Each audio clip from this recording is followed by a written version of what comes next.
Grüß euch miteinander und herzlich willkommen zum heutigen Panorama hier aus Bern. Wir haben folgende Beiträge heute für euch in der Sendung. Neues Bier in Rinkenberg,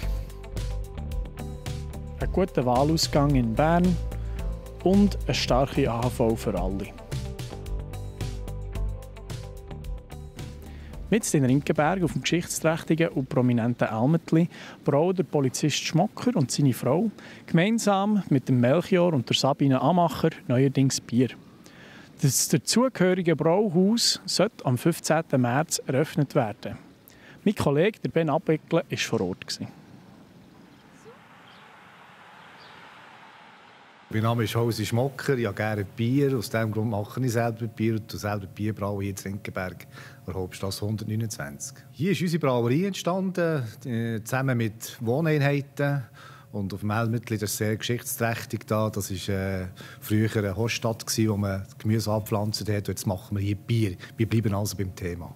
Was war die grösste Herausforderung bei diesem, ich sage mal, prägnanten Bau mitten im Dorf?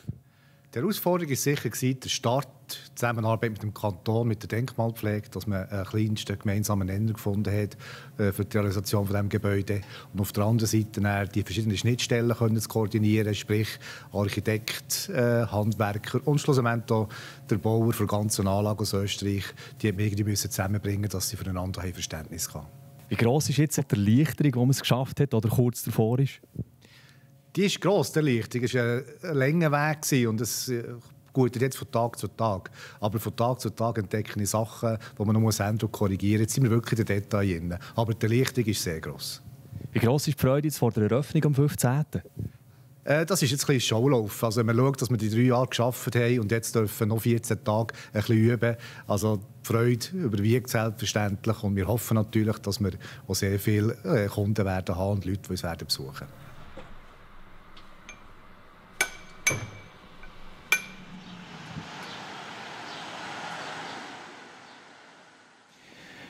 Zurück in Bern zeigt sich der Stadtpräsident Alec Fografferiert äußerst zufrieden mit dem Wahlausgang und redet von einem langweiligen Wahlsonntag für die Stadt Bern.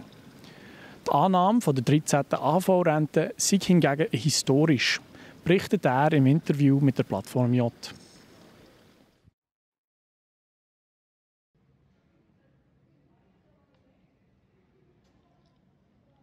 Alec Fografferiert. Wir haben heute einen recht ruhigen Sonntag erlebt für die Stadt Bern. Würdet ihr die Abstimmungen als Erfolg für die Stadt bewerten?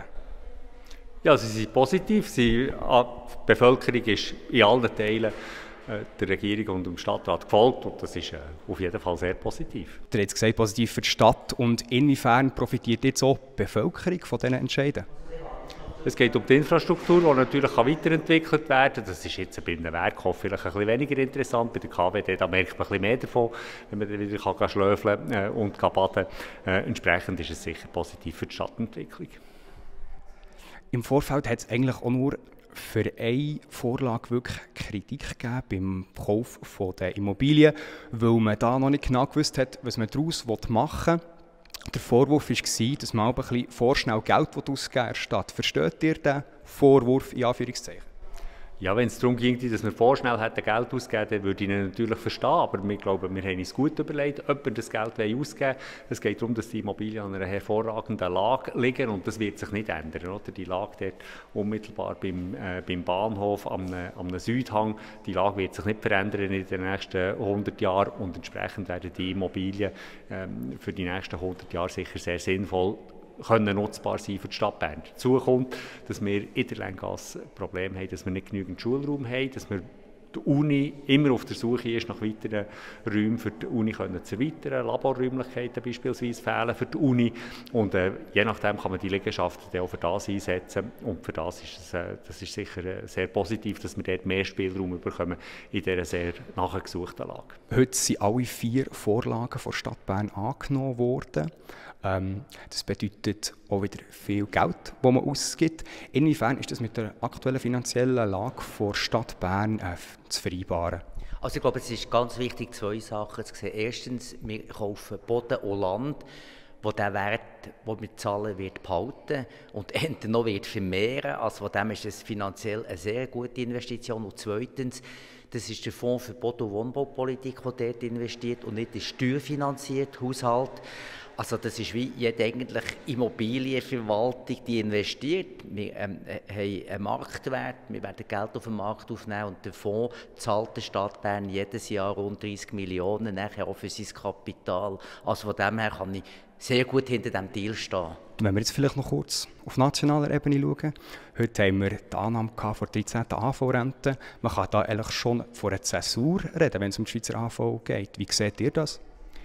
Ja, es ist vor allem eine Zäsur im Stimmverhalten von der Stimmbevölkerung, in dem solche Vorlagen bis jetzt eigentlich immer gescheitert sind, weil immer ein grosser Widerstand dagegen ist aufgebaut worden. Und jetzt ist es zum ersten Mal gewesen, dass die Bevölkerung hat gesagt hat, nein, aber wir wollen jetzt das. Das ist, glaube ich, auch die ältere Bevölkerung, die hat gesagt hat, mal, mehr AHV, wir unterstützen das. Und die hat sich sehr klar können durchsetzen, was, glaube ich, von vielen in dieser Form nicht ist erwartet worden.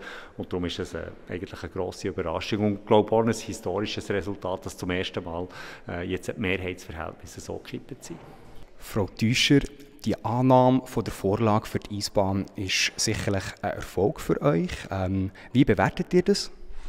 Also ich freue mich, dass die Stimmbevölkerung der Sanierung der KWD dermassen klar zugestimmt hat, weil es geht um die Sanierung von der Eisbahn, aber es geht auch um die Sanierung vom Wellenbad und vom Nichtschwimmerbecken. Und ich glaube, die Anlage ist bei der Bevölkerung mit diesem Abstimmungsresultat einfach gut verankert. Inwiefern ist die Sanierung mit den Nachhaltigkeitszielen auch zu vereinbaren aus eurer Sicht? Ja, Eisflächen, die sind tatsächlich eine Herausforderung, wenn man die Nachhaltigkeit umsetzen will. Und darum tun wir nachher auch im Weirli, wo wir in ein paar Jahren auch sanieren müssen, dort die Eisfläche einhausen, also ein Dach drüber, damit die Energie eben nicht einfach verpufft. Das ist sehr wichtig. Aber diese Lösung ist in der KWD nicht möglich. Und wir haben schon seit mehreren Jahren immer wieder abgeklärt, was gibt es für einen Ersatz für die Eisflächen. Aber da muss man einfach sagen, alle Ersatzprodukte, die da sind, die erlauben nicht gleich zu schlöfeln, aber die erlauben vor allem auch nicht, dass man Eishockey drauf spielen kann. Frau Kreuz, die Annahme der Vorlage für einen Neubau vom Werkhof ist sicher ein Erfolg für euch. Inwiefern profitiert da die Stadt und die Bevölkerung selber von diesem Entscheid? Ja, ich freue mich natürlich sehr über die sehr deutliche Zustimmung zum neuen Werkhof. Es ist ja so, dass wir natürlich durch Betrieb und Unterhalt, das ist eine Abteilung vom Tiefbauamt, dass wir dort nachher enger zusammenarbeiten können, dass wir auch Synergien nutzen können, dass wir auch Fahrten verhindern können. Und ich denke, von dem profitiert schlussendlich die ganze Stadt. Wie würdet ihr generell die Entscheidung heute einschätzen? Also ich freue mich natürlich auch sehr zum hindernisfreien öffentlichen Raum, zu diesen Haltestellen. Das ist 87% Ja, ist natürlich ein Erfolg und ich freue mich sehr, dass wir jetzt auch die ÖV-Haltestellen hindernisfrei ausgestalten können. Ja, ich bin froh, dass man wirklich Behindertengerechtigkeit vom öffentlichen Verkehr dermaßen hoch gewichtet und die Stimmbevölkerung dahinter steht, weil ich glaube, das ist ein wichtiges Ziel, das wir miteinander umsetzen wollen. Auch die Bundesrätin Elisabeth Baumann-Schneider ist mit dem Wahlausgang sehr zufrieden. Die Bevölkerung möchte eine starke AV für alle. So kommentiert sie die Wahlen vom vergangenen Sonntag. Nach einer breiten und intensiven Debatte hat das Volk gesprochen. Die 13. AHV-Rente wird Realität.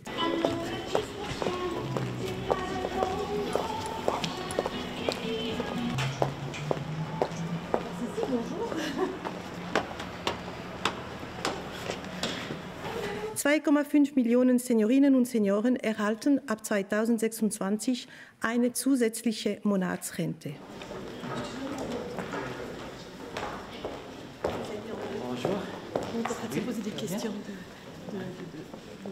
Je vais dans les prochaines semaines soumettre une base de discussion au Conseil fédéral afin que nous puissions, cette année encore, prendre une décision sur ce financement.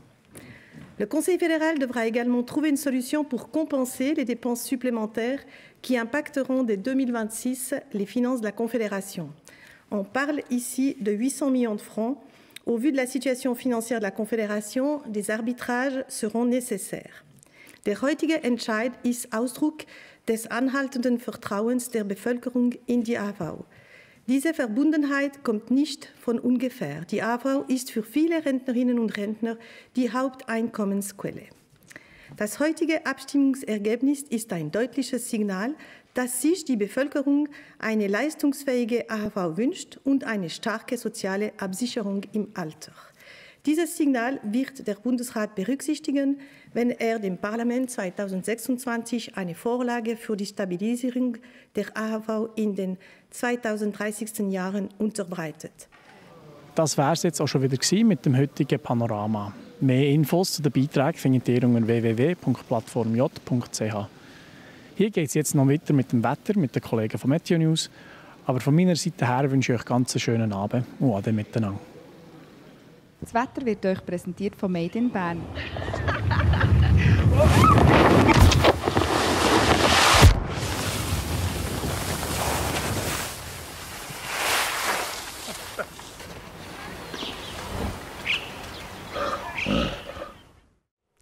Hier ist das Wetter auf der Plattform J, am Montag, am 4. März. Meine Damen und Herren, ganz herzlich willkommen. Ja, heute haben wir zumindest in den tiefen Lagen viele Wolken gehabt. In den Hochalpen war es sonnig und in den nächsten beiden Tagen bestimmt eine flache Tiefdruckzone unser Wetter im Alpenraum. Erst am Donnerstag wird die Luft dann wieder abgetrocknet. In der kommenden Nacht, das heisst in der Nacht auf den Dienstag, nimmt die Bewölkung immer mehr zu.